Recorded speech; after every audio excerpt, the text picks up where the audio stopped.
आज हम भारत के संसाधनों की कहानी पर एक गहरी नजर डालेंगे। ये एक ऐसी कहानी है जिसमें बेशुमार दौलत है, लेकिन साथ ही इंसानी लालच और नासमझी से पैदा हुआ एक गहरा संकट भी है। सही बात है। हमारे पास जो स्रोत आए हैं वो हमें इस कहानी के हर पहलू को समझने में मदद करेंगे। तो चलिए इस कहानी की शुरुआत सबसे बुनियादी सवाल से करते हैं। बिल्कुल। संसाधन आखिर है क्या?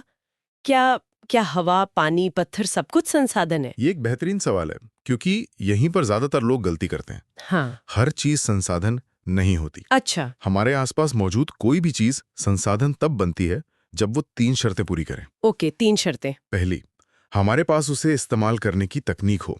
दूसरी, उसे निकालना या इस्तेमाल करना आर्थिक रूप से फायदेमंद हो। मतलब बहुत महंगा ना हो। हाँ, ऐसा ना हो कि निकालने में ही दिवाला निकल जाए।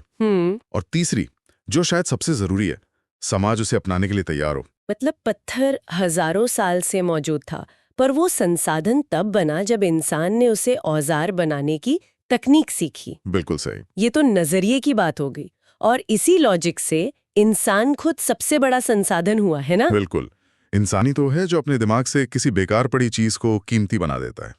अब इसी समझ के साथ जब हम संसाधनों को बांटना शुरू करते हैं तो तस्वीर और साफ हो जाती है। हाँ, वर्गीकरण। सबसे पहला और आसान तरीका है उनकी उत्पत्ति के आधार पर। यानी वो आए कहाँ से हैं? हाँ, या तो वो जैव हैं जिनमें जीवन है, जैसे हम, पेड़ पौधे, जानवर। बिल्कुल, या फिर वो अजैव है यानी निर्जीव, जैसे चट्टानें, धातुएं, पानी। ठीक है, ये तो सीधा है। लेकिन असली उलझन तो तब होती है जब हम ये तय करते हैं कि कौन सा संसाधन कितनी देर तक चलेगा।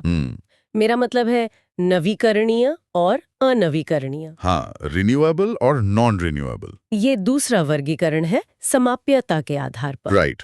नवीकरणीय वो हैं जो कुदरती तौर पर दोबारा बन सकते हैं, या जिनकी सप्लाई लगभग कभी खत्म नहीं होगी। जैसे सूरज की रोशनी या हवा। हाँ, लेकिन इसमें एक पेंच है। अच्छा। कुछ नवीकरणीय संसाधन भी अगर हम उनका इस्तेमाल उनकी बनने की रफ्तार से ज्यादा तेजी से करें तो वो खत्म हो सकते हैं। जैसे जमीन के नीचे का पानी। बिल्कुल सही पकड़ा आपने। ये एक बहुत जरूरी बात है।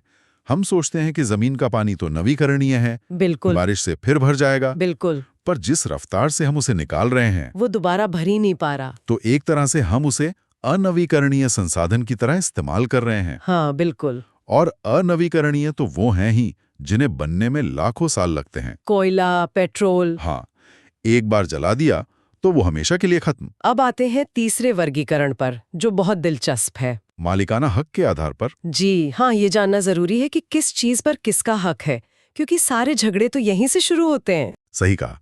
इसमें 4 श्रेणियां हैं।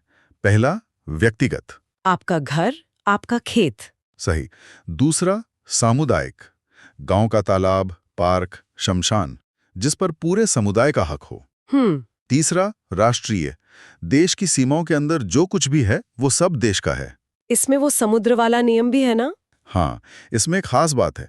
समुद्र तट से 12 समुद्री मील यानी लगभग 22 किलोमीटर तक का समुद्री इलाका भी देश की संपत्ति माना जाता है। और उसके बाद 22 किलोमीटर के बाद तो खुला समंदर है, उसका मालिक कौन है? यहाँ अंतर्राष्ट्रीय कानून सामने आता है। तटरेखा से 200 समुद्री मील के पार का जो खुला महासागर है वो अंतर्राष्ट्रीय संसाधन है। मतलब किसी एक देश का हक नहीं है? नहीं, उसे इस्तेमाल करने के लिए अंतर्राष्ट्रीय संस्थाओं की सहमति चाहिए। वो पूरी दुनिया की साझा विरासत है। अच्छा। और चौथा वर्गीकरण विकास के स्तर पर है। हाँ। यहीं पर भंडार और संचित कोष जैसे शब्द आते हैं। और ये अक्सर लोगों को कंफ्यूज करते हैं। इसे एक मजेदार तरीके से समझते हैं। बताइए। मान लीजिए आपके पास एक ऐसी तिजोरी है जिसमें खजाना तो है पर आपको उसकी चाबी बनानी नहीं आती। ये है भंडार या स्टॉक। खजाना मौजूद है पर उसे निकालने की तकनीक आपके पास नहीं। जैसे पानी, जो हाइड्रोजन और ऑक्सीजन से बना है, ऊर्जा का बहुत बड़ा खजाना है, पर हमारे पास अभी वो तकनीक नहीं कि हम बड़े पैमाने पर पानी से ऊर्जा बना सकें। अच्छा। और संचित कोष? संचित कोष या रिजर्व्स का मतलब है कि आपके पास तिजोरी भी है और चाबी भी, लेकिन पर आप उस खजाने को बुरे वक्त के लिए बचा कर रख रहे हैं। अच्छा। तकनीक मौजूद है पर आप जानबूझकर उसका इस्तेमाल नहीं कर रहे हैं, जैसे हमारे बांधों में जमा पानी। एक मिनट, तो फिर संभावी या पोटेंशियल संसाधन क्या हुए? उसमें भी तो हम इस्तेमाल नहीं कर रहे होते। नहीं, ये फर्क बहुत जरूरी है। संभावी का मतलब है कि संसाधन मौजूद है, तकनीक भी है, पर हमने अभी उसका इस्तेमाल क्या कहते हैं बड़े पैमाने पर शुरू ही नहीं किया है। जैसे गुजरात और राजस्थान में सौर ऊर्जा। बिल्कुल, हमें पता है कि वहां बहुत क्षमता है, पर अभी हमने उस क्षमता का पूरा फायदा उठाना शुरू नहीं किया है। ये हुई ना बात, अब ये हमेशा याद रहेगा। तो हमारे पास इतने तरह के संसाधन हैं, लेकिन कहानी का दूसरा हिस्सा यहीं से शुरू होता है। हमने इन संसाधनों के साथ क्या किया? दुर्भाग्य से जो हुआ है वो अच्छा नहीं हुआ है। ऐसा लगता है कि हमने इन्हें बस एक खजाना समझा जिसे बस लूटना है। हाँ, और इस अंधाधुंध इस्तेमाल से 3 बड़ी समस्याएं पैदा हुई। पहली, कुछ लोगों के लालच की वजह से संसाधन खत्म होने लगे। दूसरी, ये कुछ ही हाथों में सिमट कर रह गए, जिससे समाज अमीर और गरीब में बंट गया। और तीसरी, सबसे खतरनाक, वैश्विक पर्यावरण संकट। हाँ, ग्लोबल वार्मिंग, ओजोन परत में छेद, प्रदूषण, ये सब उसी का नतीजा है। तो इसका हल क्या है? मतलब क्या हम विकास करना बंद कर दें, फैक्ट्रियां बंद कर दें? नहीं, ये तो पीछे जाने वाली बात हुई। हल है सतत पोषणीय विकास या सस्टेनेबल डेवलपमेंट। रुकिए, लेकिन क्या सतत विकास सिर्फ एक आकर्षक शब्द नहीं बन गया है? बड़ी बड़ी कंपनियां जो सबसे ज्यादा प्रदूषण करती हैं, वो भी अपनी रिपोर्ट में इसका इस्तेमाल करती हैं। आपका संदेह बिल्कुल जायज है। ये आज के समय का सबसे ज्यादा इस्तेमाल होने वाला और शायद सबसे कम समझा जाने वाला शब्द है। तो इसका असली मतलब क्या है? इसके मूल में एक बहुत सीधा सा विचार है। ऐसा विकास करो जो टिकाऊ हो, जो हमारी आज की जरूरतें भी पूरी करे और आने वाली पीढ़ियों के हक पर डाका भी ना डाले। मतलब हम अपने बच्चों के हिस्से के संसाधन खाकर खत्म न कर दें। बिल्कुल। और इसी विचार को लेकर 1992 में ब्राजील के रियो डी जेनेरो में वो पृथ्वी सम्मेलन हुआ था, है ना? हाँ, जहां एजेंडा 21 को मंजूरी दी गई थी। पर क्या उसका कोई असल में असर हुआ? असर हुआ, लेकिन उतना नहीं जितनी उम्मीद थी। रियो सम्मेलन ने पहली बार दुनिया को यह एहसास दिलाया कि पर्यावरण और विकास एक ही सिक्के के दो पहलू हैं। लेकिन हाँ, उसे लागू करने की जिम्मेदारी देशों पर छोड़ दी गई और कई देशों ने इसे गंभीरता से नहीं लिया। पर इसने एक बहस जरूर शुरू कर दी। अब अगर भारत की बात करें तो यहाँ संसाधनों की योजना बनाना यानी प्लानिंग इतनी जरूरी क्यों है? इसलिए क्योंकि भारत में संसाधनों का वितरण बहुत असमान है। मतलब? मिसाल के तौर पर झारखंड, छत्तीसगढ़ और मध्य प्रदेश में कोयले और खनिजों के भंडार हैं, पर वहाँ गरीबी भी बहुत है। बिल्कुल। दूसरी तरफ अरुणाचल प्रदेश में पानी बेशुमार है, पर विकास के लिए जरूरी इंफ्रास्ट्रक्चर नहीं है। लद्दाख के पास दुनिया की सबसे अनूठी सांस्कृतिक विरासत है, पर पानी और खनिजों की भारी कमी है। मतलब किसी राज्य के पास कुछ है तो किसी के पास कुछ और। हाँ, इसीलिए एक राष्ट्रीय योजना की जरूरत है ताकि हर हिस्से को उसका फायदा मिले। बिल्कुल। इसीलिए भारत में संसाधन नियोजन के 3 मुख्य कदम हैं। पहला, पूरे देश में सर्वे करके पता लगाओ कि कहां, क्या और कितनी मात्रा में है। ठीक है। दूसरा, उसे निकालने और इस्तेमाल करने के लिए सही तकनीक और संस्थागत ढांचा बनाओ। और तीसरा, और सबसे मुश्किल, हाँ, अपनी संसाधन विकास योजनाओं को देश की बड़ी विकास योजनाओं के साथ जोड़ो। लेकिन ये सुनने में जितना आसान लगता है उतना है नहीं है। जब आप संसाधनों की पहचान करते हैं तो अक्सर जमीन पर विवाद खड़े हो जाते हैं। केंद्र सरकार कहती है यहाँ कोयला है, पर वहाँ रहने वाले आदिवासी समुदाय के लिए वो जंगल उनका सामुदायिक संसाधन है। आपने बिल्कुल नब्ज पकड़ ली। ये तालमेल बिठाना ही तो सबसे बड़ी चुनौती है ना? यही संसाधन नियोजन का सबसे जटिल और संवेदनशील पहलू है। तो इन सब बातों को जमीन पर उतारने के लिए हमें अपने सबसे बुनियादी संसाधन को समझना होगा, हमारी भूमि। हाँ, आखिर सब कुछ इसी पर टिका है। तो भारत के पास ये जमीन कितनी और किस हाल में है? भारत का भूमि वितरण इसकी पूरी कहानी कहता है। लगभग 43% हिस्सा मैदान है, जो हमारी कृषि और उद्योगों की रीढ़ है। सही। करीब 30% हिस्से पर पर्वत हैं, जो हमारी नदियों को साल भर पानी देते हैं और पर्यटन का केंद्र हैं। और बाकी 27% हिस्सा पठारी है, जहाँ सारे खनिज हैं। बिल्कुल। हमारे खनिजों, कोयले और जंगलों का खजाना। हर हिस्से का अपना एक किरदार है। लेकिन हम अपने इस कीमती किरदार को भी बर्बाद कर रहे हैं, जिसे भूमि निम्नीकरण कहते हैं। हाँ, जमीन का खराब होना। इसके कारण क्या हर जगह एक जैसे हैं? नहीं, हर राज्य की अपनी अलग कहानी है। झारखंड, छत्तीसगढ़ और उड़ीसा में जमीन का सबसे बड़ा दुश्मन है खनन। खदानों को खोदकर काम के बाद उन्हें यूं ही खुला छोड़ दिया जाता है। वहीं गुजरात, राजस्थान, मध्य प्रदेश में सबसे बड़ी वजह है अति पशुचारण। जानवरों को जरूरत से ज्यादा चराना। हाँ, और पंजाब हरियाणा का क्या? वहां तो खेती की वजह से जमीन बहुत अच्छी होनी चाहिए। वहीं की कहानी सबसे ज्यादा चौंकाने वाली और दुखद है। क्यों? पंजाब और हरियाणा में जमीन खराब होने की वजह है अधिक सिंचाई।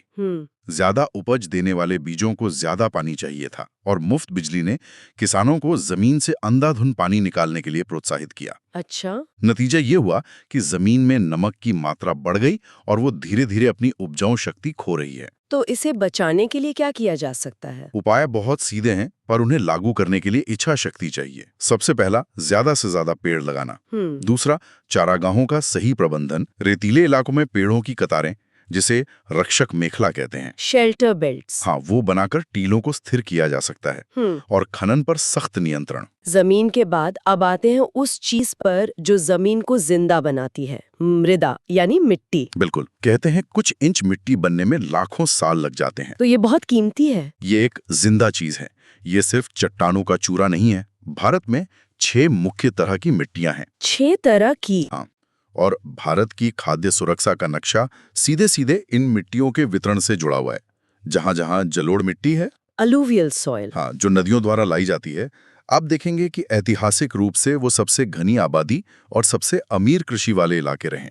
गंगा का पूरा मैदान इसका उदाहरण है। और मैंने काली मिट्टी के बारे में सुना है, जिसे कपास की मिट्टी भी कहते हैं। रेगर मिट्टी। ऐसा क्यों? उसमें ऐसा क्या खास गुण है जो कपास के पौधे को चाहिए? बहुत अच्छा सवाल। काली मिट्टी की सबसे बड़ी खासियत है उसकी नमी सोखकर रखने की क्षमता। वो बहुत महीन कणों से बनी होती है। अच्छा। जिससे वो ज्यादा देर तक गीली रहती है और कपास के पौधे को लंबे समय तक नमी की जरूरत होती है। इसीलिए ये महाराष्ट्र और गुजरात में इतनी ज्यादा है। बिल्कुल। फिर लाल और पीली मिट्टी है, जिसका रंग उसमें मौजूद लोहे के कणों की वजह से होता है। और चाय कॉफी जो पहाड़ी ढलानों पर होती है, उसके लिए कौन सी मिट्टी है? उसके लिए है लेटराइट मृदा। ये ज्यादा तापमान और भारी बारिश वाले इलाकों में बनती है। ये खेती के लिए बहुत अच्छी नहीं होती, पर चाय, कॉफी और काजू के लिए एकदम सही है। और बाकी? इसके अलावा राजस्थान में रेतीली मरुस्थलीय मिट्टी और पहाड़ों पर वन मिट्टी मिलती है। लेकिन ये कीमती मिट्टी भी तो अपनी जगह से हट रही है, जिसे मृदा अपरदन या मिट्टी का कटाव कहते हैं। हाँ, और ये एक बहुत बहुत गंभीर समस्या है। मैं एक बार चंबल के बीहड़ों में गया था। अच्छा? उसे देखकर आपको यकीन नहीं होगा कि वो कभी समतल खेत रहे होंगे। अपरदन ने वहां 50-60 फुट गहरे गड्ढे बना दिए हैं। अरे! वो मृदा अपरदन का एक जीता जागता डरावना म्यूजियम है। इसे अवनालिका अपरदन कहते हैं। और दूसरा तरीका क्या है? दूसरा है चादर अपरदन, जो ज्यादा खतरनाक है क्योंकि वो नजर नहीं आता। मतलब? इसमें बारिश का पानी जब ढलान पर एक चादर की तरह बहता है, तो वो अपने साथ मिट्टी की सबसे उपजाऊ ऊपरी परत की एक पतली चादर बहा ले जाता है। और किसान को पता भी नहीं चलता। पता भी नहीं चलता और उसकी खेत की जान निकल जाती है। तो इस धीमी मौत से मिट्टी को बचाने के उपाय भी तो होंगे। बिल्कुल, और ये उपाय हजारों सालों से हमारे किसान इस्तेमाल करते आ रहे हैं।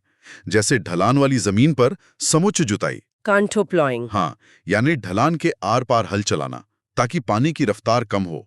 पहाड़ों पर सोपान कृषि या टेरेस फार्मिंग, सीढ़ीदार खेत बनाना। सही, ताकि पानी को हर सीढ़ी पर रुकने का मौका मिले। और जहाँ हवा से कटाव होता है, जैसे रेगिस्तान में, वहां के लिए भी बहुत कारगर तरीके हैं। एक है पट्टी कृषि, स्ट्रिप क्रॉपिंग। इसमें क्या होता है? इसमें बड़े खेतों को पट्टियों में बांटकर फसलों के बीच घास उगा दी जाती है। ये घास हवा की रफ्तार को कम कर देती है। और दूसरा है रक्षक मेखला बनाना, यानी खेतों के चारों तरफ पेड़ों की कतारें लगा देना। तो आज हमने संसाधनों की परिभाषा और उनके जटिल वर्गीकरण से लेके भारत में भूमि और मिट्टी के संरक्षण तक की एक विस्तृत यात्रा की। हाँ, ये साफ है कि संसाधन सिर्फ चीजें नहीं है, ये एक पूरा सिस्टम है जो हमारी अर्थव्यवस्था, समाज और भविष्य से जुड़ा है। बिल्कुल। और उनका टिकाऊ इस्तेमाल ही आगे बढ़ने का एकमात्र रास्ता है। सही। संसाधनों का ज्ञान और उनका सही प्रबंधन सिर्फ परीक्षाओं के लिए नहीं, बल्कि एक जिम्मेदार नागरिक बनने के लिए जरूरी है। इसी सोच के साथ एक अंतिम विचार। हमने चर्चा की कि संसाधन नियोजन का पहला कदम देश भर में संसाधनों की पहचान करना और उनका सर्वेक्षण करना है। तो सोचने वाली बात यह है कि इस बड़े राष्ट्रीय प्रयास में उन स्थानीय समुदायों और उनके पारंपरिक ज्ञान की क्या भूमिका हो सकती है। जो शायद किसी भी सरकारी सर्वेक्षण से ज्यादा अपनी जमीन, अपने जंगल और अपने पानी की हकीकत को समझते हों।